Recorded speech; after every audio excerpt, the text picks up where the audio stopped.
Hi, hello, வணக்கம் everyone. இன்னைக்கான psychological tip. உங்கள் குழந்தை படிக்க மாட்டேங்குதா, மொபைலை விடவே மாட்டேங்குதா, நீங்கள் எத்தனை தடவை படிடா மொபைலை விடான்னு சொல்லி பயனே இல்லையா? இன்றைக்கி நான் சொல்ல போகிறது கத்தி, கோபம், அடிதடி இல்லாமல் குழந்தை தானாக படிக்க வைக்கிற ஒரு சைக்காலஜிக்கல் ட்ரிக். இது மேஜிக் இல்லை, பிரைன் சயின்ஸ். இன்றைக்கி காலத்தில் பேரண்ட்ஸ் எல்லாருக்கும் இருக்க ஒரே ப்ராப்ளம், குழந்தை சொன்னதை கேட்க மாட்டேங்குது. படிப்பில் இன்ட்ரெஸ்ட் இல்லை, மொபைல், டிவி, கேம் தான் உலகம். பேரண்ட்ஸ் என்ன பண்ணுறாங்க? அதிகமான ப்ரெஷர், கம்பேர் பண்ணுறது, அவங்க பையனை பாருன்னு சொல்கிறது, பயமுறுத்துறது. ஆனால் உண்மை என்னன்னு தெரியுமா? இது எல்லாமே ரிவர்ஸ் எஃபெக்டை தான் தரும். குழந்தைங்க பிரெயினுக்கு கண்ட்ரோல் பிடிக்காது, ஃப்ரீடம் வேணும், நான் தான் டிசைட் பண்ணணும்னு நினைப்பாங்க. நீங்கள் இதை பண்ணுன்னு சொன்னால் பிரெயின் உடனே சொல்கிறது வேண்டான்னு சொல்லும். இதுக்கு சைக்காலஜிக்கல் ரியாக்டன்ஸ்னு பேர். ரிவர்ஸ் சைக்காலஜினா என்ன?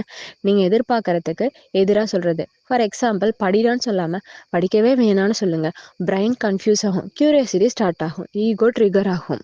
ரிசல்ட் என்னாகும்? குழந்தை தானாக செய்யும். இன்னைக்கு படிக்கவே வேண்டான்னு சொல்லி பாருங்க, டிவி பாரு, கேம் விளையாடுன்னு சொல்லி பாருங்க. என்ன படிக்க வேணாமா? ஏதோ பிளான் இருக்கு, 5 நிமிஷம் கழிச்சு புக்கை தானே எடுப்பாங்க.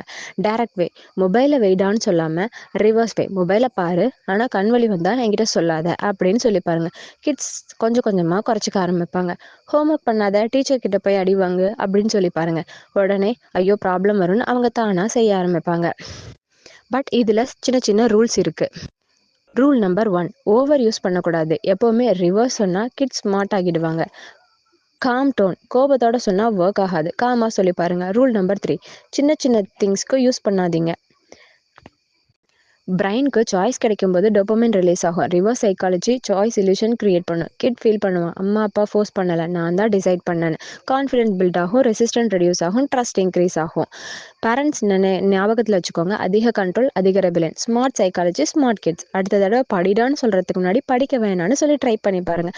கமெண்ட்டில் சொல்லுங்கள், இது உங்கள் குழந்தைக்கு ஒர்க் ஆச்சா இல்லையான்னு. வீடியோ யூஸ்ஃபுல்லாக இருந்துச்சுன்னா லைக் பண்ணுங்கள், ஷேர் பண்ணுங்கள், சப்ஸ்கிரைப் பண்ணுங்கள். தேங்க்யூ ஃபார் வாட்சிங்.